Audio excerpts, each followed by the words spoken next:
মন্ত্রী যদি অন্তত সার কারখানায় গ্যাসটা দেয় তাহলে আমি আমার এলাকার মানুষের কাছে একটু মুখ দেখাইতে পারি। মাননীয় স্পিকার, তিতাস গ্যাস ক্ষেত্রের 11 কিলোমিটার এলাকায় 9টি স্থানে 27টা কূপ আছে।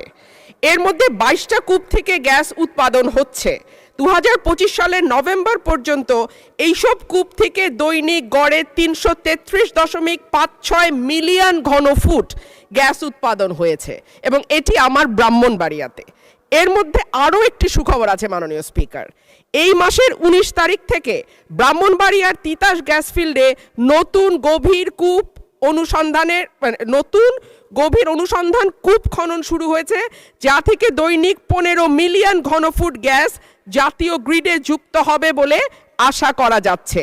5.6 কিলোমিটার গভীর এই কূপটি খননে প্রায় 7 মাস সময় লাগবে এবং এটি দেশের জ্বালানি সংকট মোকাবেলায় একটি বড় ভূমিকা রাখবে বলে আমরা আশা করছি। মাননীয় সদস্য, আজকে আমরা খুব টাইম কনস্ট্রেন্টে আছি। মাননীয় স্পিকার, আপনি মন্ত্রী তো বলেছেন যে উনি চেষ্টা করবেন আরো গ্যাসের রিজার্ভ আরো বাড়াবেন এবং যদি আরো বাড়ে তাহলে সফল হলেই আপনার ওখানে। মাননীয় স্পিকার, একটা কথা তাহলে একটু মন্ত্রী মহোদয়কে আমি স্মরণ করিয়ে দেই। আমি একটি প্রশ্নের মাধ্যমে যখন গ্যাসের কথা তুলেছিলাম, আমাদের মাননীয় জ্বালানি মন্ত্রী আমাকে আশ্বস্ত করেছিলেন যে ঠিক আছে, আপাতত যদি হাউস হোল্ডে আমরা নাও দিতে পারি, আমাদের আশুগঞ্জের যে সার কারখানা আছে সেখানে গ্যাসের সংযোগের অভাবে কারখানাটি বন্ধ হয়ে গেছে। মাননীয় স্পিকার, মাননীয় মন্ত্রী যদি অন্তত সার কারখানায় গ্যাসটা দেয় তাহলে আমি আমার এলাকার মানুষের কাছে একটু মুখ দেখাইতে পারি। মাননীয় স্পিকার, ধন্যবাদ। মন্ত্রী,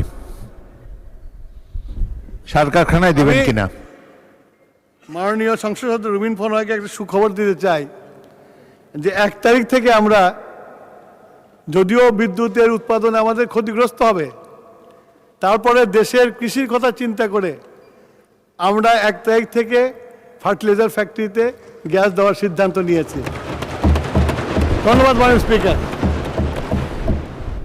আপনি কি তাহলে প্রত্যাহারের পক্ষে আছেন মাননীয় সদস্য? মাননীয় স্পিকার, এখন আর কি করা, প্রত্যাহারই তাহলে করে নেই।